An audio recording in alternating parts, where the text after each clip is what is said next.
These trucks were stuck for months, but this crossing point between Nepal and India has finally reopened and they can continue their journey.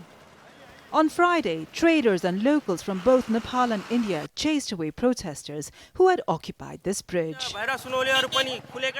All other border points across the Tarai are open except Birgunj. If you want to close borders, close all of them.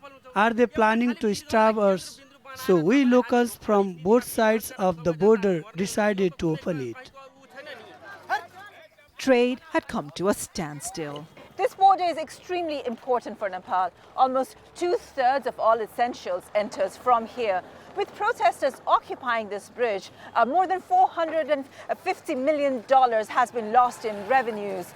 Protests across the border has cost the economy $3 billion and 400,000 jobs. For months, members of a marginalized group here called the Madhesis have been demanding better representation under Nepal's new constitution. People here say the government has used excessive force to suppress their movement. More than 40 people have been killed, mainly during protests in which police have used live bullets.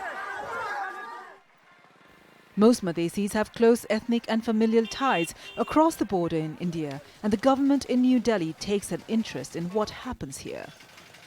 India said it, like the Madhesis, believed the constitution did not go far enough. Protesters were allowed to sit in the no man's land. Customs clearance became a problem. Nepal said the Indian government was tolerating a blockade of the border. Business people on the Nepalese side have some sympathy for the protesters.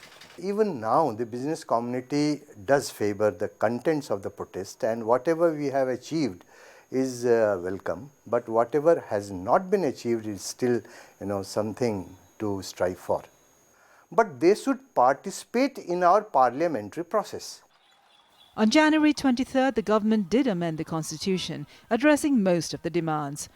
But the demarcation of federal boundaries within Nepal is still in dispute. Some analysts see the border opening as a sign the influence of the Madhesi movement is declining. The latest development shows that the leaders of the Madhes parties have been defeated.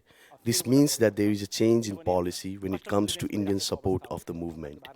It also shows the internal differences between the Madhesi leaders who so far had been directing the movement. And what is most important is that people are no longer supporting the direction of the movement. What is clear is that for the locals, the reopening of the border is a welcome relief. Subina, Shrestha, Jazeera, Birgunj, Southern Nepal.